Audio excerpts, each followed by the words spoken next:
Are you interested in buying a Toyota hybrid, whether it's a Rav4 hybrid, whether it's a Rav4 Prime, or something with the hybrid max powertrain system? What is the scheduled maintenance for a non-hybrid Toyota versus a hybrid Toyota, a Prime hybrid Toyota, which is the electric hybrid that we have, and what is the scheduled maintenance on the hybrid max, which is that super powerful 2.4 liter hybrid powertrain system that we have on vehicles like the Grand Highlander Platinum, the Crown Platinum, and so on. Okay, here's example number 1. This is the scheduled maintenance suggestion from Toyota Canada on a vehicle like a 2024 Toyota Rav4 non-hybrid XLE with about 15,000 kilometers on it. Okay, so take a look. You'll notice that the service intervals are every 8,000 kilometers, and it starts off with a service number 1 at 8,000 kilometers and then goes over to a service number 2, service number 3 at 32,000 kilometers, and then back to service number 1 at 40,000 kilometers. Now, they'll want you to replace the transfer case fluid at 48,000 kilometers and pretty much tightening the propeller shaft bolts at 16,000 kilometers, 32,000 kilometers, and it goes on from there, 48,000 kilometers, 64,000 kilometers, and more.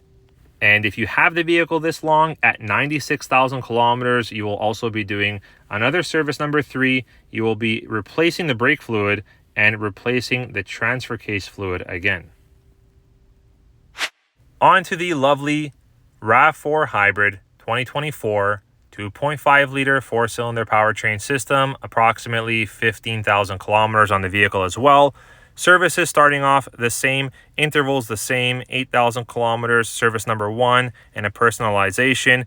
You will notice on the Rav4 Hybrid that there's a little bit less on this service recommendation page or scheduled maintenance page from Toyota Canada. And what am I talking about? Well, there is no tightening of any propeller shaft bolts on the Rav4 hybrids. Also, you will not have to replace any transfer case fluid on the Rav4 hybrids either. If you take a look here, all the way from 8,000 kilometers and 96,000 kilometers and past, there is no recommendation to replace any transfer case fluid on the Rav4 hybrids. So in theory, comparing apples to apples, you're actually looking at potentially saving a couple of bucks on your maintenance schedule plan recommended from Toyota on a Rav4 hybrid versus a non-hybrid Rav4. Now, if you're looking at the Rav4 Prime, which is an electric plug-in hybrid Toyota vehicle, same thing, 2023 this time with 15,000 kilometer average, you'll note and see it's basically spaced out the same kind of recommended maintenance from Toyota. You'll still have to, at 48,000 kilometers, do a service number 2, inspect the block heater if you have it, replace the brake fluid. But again, no transfer case fluid to be replaced and no tightening of any propeller shaft bolts on the Rav4 Prime plug-in hybrid XSE Toyota Rav4. If you didn't already know, you might be wondering, hey, why don't you have to replace your transfer case fluid or tighten your propeller shaft bolts on your hybrid Toyotas? Well, that's because for vehicles like the Toyota Rav4 Hybrid, there is no transfer case. There is a front and rear transaxle instead, which does not require the fluids to be changed. Same goes for these tightening of the propeller shaft bolts. There is no drive shaft between the front and rear wheels on vehicles like the Rav4 Hybrid and other hybrid Toyotas. Take a look at one of our highest horsepower rating hybrid powertrain systems, the Hybrid Max. It's got a 2.4 liter turbo hybrid powertrain system. Same thing, about 15,000 kilometers on this one. And it's giving you the same layout and same type of scheduled maintenance from Toyota. Also, on this one, no transfer case fluid and no tightening of the propeller shaft bolts. Now, you'll notice that there is an extra added maintenance schedule that they want you to do on the Hybrid Max, and that is the replacement of the spark plugs at 64,000 kilometers and at 128,000 kilometers if you have the vehicle that long. Now, not sure exactly why that is. I'm not going to get into the technical side of things, but perhaps it's got to do with the amount of power that this engine puts out. Maybe it runs a little bit more on the rich side. Maybe those spark plugs can get a little bit more corroded or have some buildup a little bit quicker. I'm not sure exactly, but be prepared to replace the spark plugs at 64,000 kilometers on the Hybrid Max and at 128,000 kilometers on the Hybrid Max powertrain systems. All right, so now let's get in a little bit into what is entailed in service number 1. Here it is.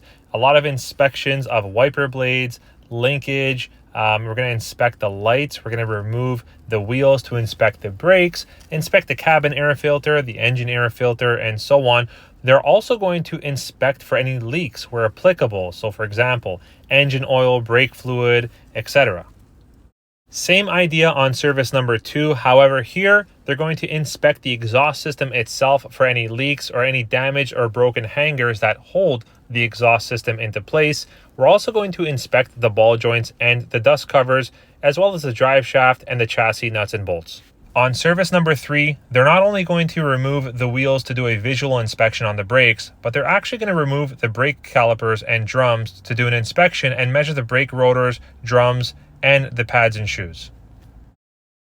I know I didn't go over the cost of these maintenance on the RAV4 and the hybrids and the plug-in hybrids and the Hybrid Max systems, but that wasn't really quite the point of this video. The point of the video was to show you what's recommended from Toyota on a non-hybrid Toyota, and then what's recommended when you go hybrid, hybrid electric, which is the Prime, and Hybrid Max, which is our super powerful hybrid power plant system. And you can see they're all pretty identical, and there's no massive extra things that you've got to do because it's a hybrid Toyota, other than the Hybrid Max, like on the Grand Highlanders and so on. You've got to replace the spark plugs. I think it was at 64,000 kilometers, but that's not really a big job overall. I think that job is probably in and around the $400 range, plus minus. Don't quote me on that.